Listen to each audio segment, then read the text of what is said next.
Hello everyone, welcome back to my channel. এই শীতের দুপুরে কেমন আছো? শীতকালটা কেমনভাবে এনজয় করছো তোমরা?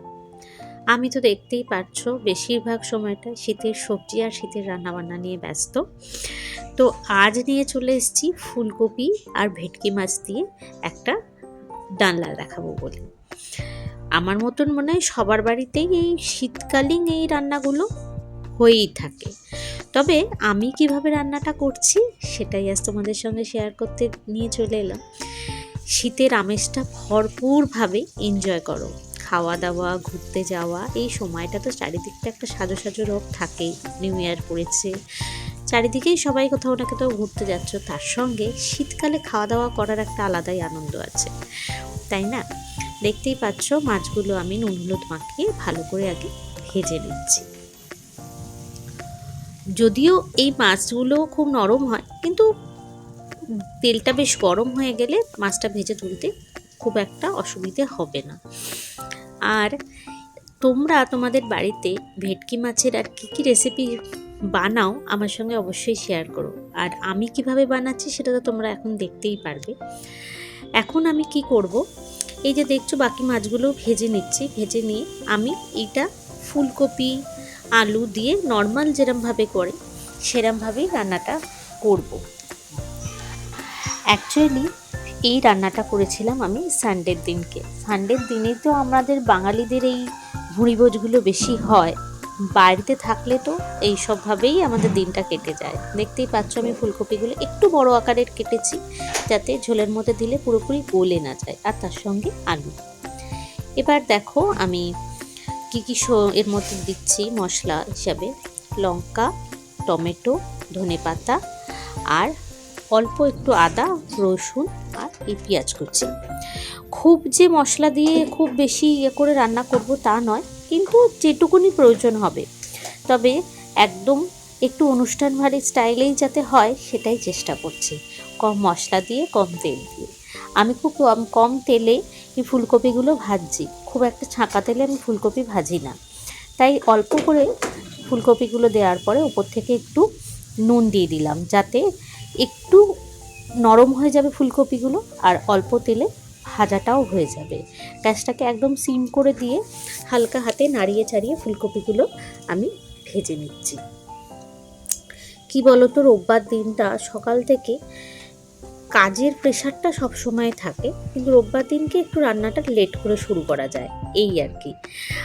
কালকে তোমাদের সঙ্গে এটা শেয়ার করতে পারিনি, কারণ এডিট করে হওয়াটা হয়নি আজকে তোমাদের সঙ্গে শেয়ার করে নিচ্ছি। তেলটা একটু কমে গেছিলো বলে আমি অল্প করে আরও তেল দিয়ে এবার ভালো করে আলুগুলোও ভেজে নেব।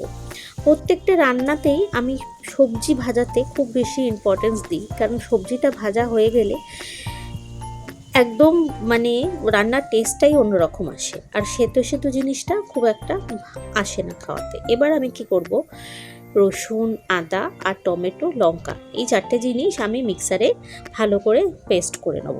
পেঁয়াজটা আমি বাটবো না, পেঁয়াজটা আমি ভেজেই দেবো। আসলে পেঁয়াজ বাটলে হয়তো ঝোলটা একটু গাঢ় হয়, গ্রেভিটা খেতে আর একটু বেটার হয়, কিন্তু আমার মনে হয় এই রান্নাগুলো যেটা আমরা ঘরোয়াভাবে করতে চাই সেটাতে পেঁয়াজটা ভেজে দিলে বেশি টেস্ট লাগে। তবে তোমরা এক একজন এক এক রকমভাবে করে। ওই যে বারবারই বলছি, প্রত্যেকটা বাড়িতে আলাদা আলাদা নিয়ম থাকে রান্না করার। আমি আজ এইভাবে করছি। আলুগুলো ভাজা হয়ে গেছে, প্রায় গোল্ডেন ব্রাউন মতন হয়ে যাওয়ার পরেই আমি পেঁয়াজগুলোও ভাজতে দিয়ে দিলাম।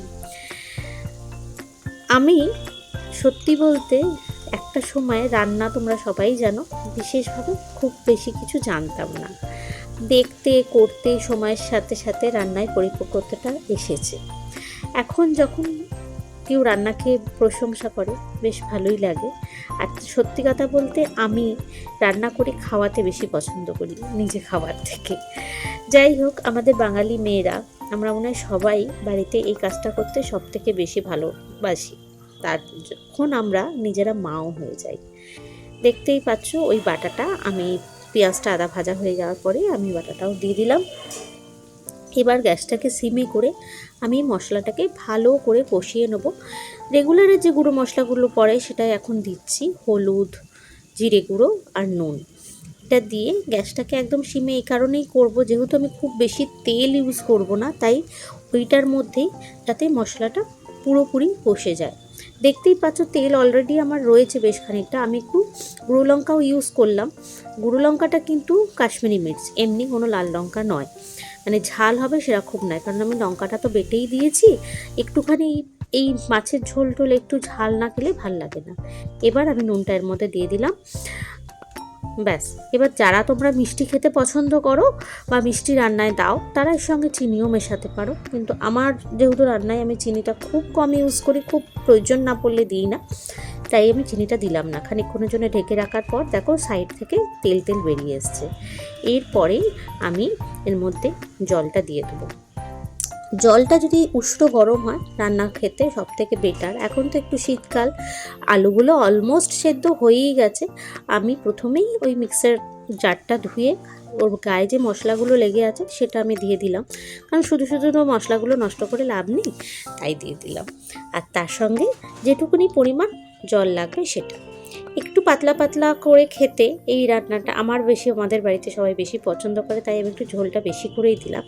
আর তোমাদের যদি মনে হয় গা মাখা করবে তাহলে ওই যে ঝোলটা মানে জলটা নিজের প্রয়োজন মতো দিয়ে দেবে। ব্যাস, এবার আমি ফুলকপিগুলোও দিয়ে দিলাম, কারণ আলু অলমোস্ট সেদ্ধ আর ফুলকপিগুলো প্রায় ভেজে অনেকটাই নরম, মানে আধ ভাজাই মানে সেদ্ধ হয়েই গেছে। এবার আমি এই কারণেই দিলাম যাতে এটা পুরোপুরি গলেও যাবে না আর মুখেও একটা ক্রাঞ্চি ব্যাপারও থাকবে। ফুলকপি পুরো গলে গেলে আবার ভালো লাগে না খেতে, মানে আমাদের বাড়িতে সবাই পছন্দ করে না, এটাই হচ্ছে কথা। রান্না মানেই তো বাড়ির মানুষজন কী কিরম খেতে পছন্দ করে সেটা ভেবে করতে হয়। এবার আমি ওই ভাজা মাছগুলো এর ওপর দিয়ে দেবো।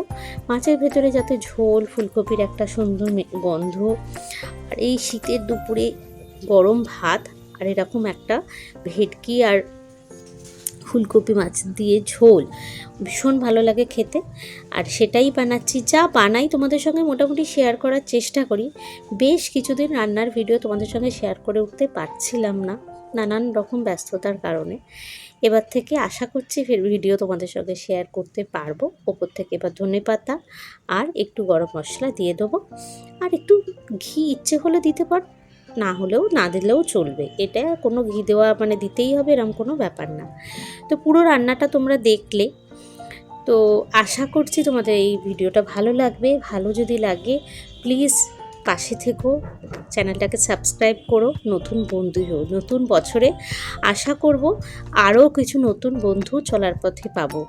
অবশ্য আমিও তোমাদের পাশে থাকবো, এটাই শুভকামনা জানিয়ে নতুন বছর সবার খুব ভালো কাটুক। সবাই খুব আনন্দ করো, সুস্থ থাকো, নিজেদের খেয়াল রাখো।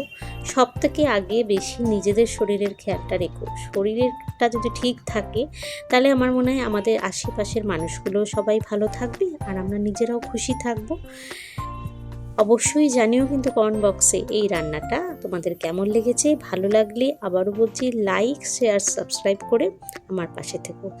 এই যে আমার রবিবারের রান্না পালং ডাল, যেটা তোমাদের আগেই দেখিয়ে দিয়েছি, তার সঙ্গে ফুলকপি আলু দিয়ে ভেটকি মাছের ডালনা। নতুন ভিডিও নিয়ে আবার খুব তাড়াতাড়ি তোমাদের সামনে চলে আসবো। আজকের মতন টাটা।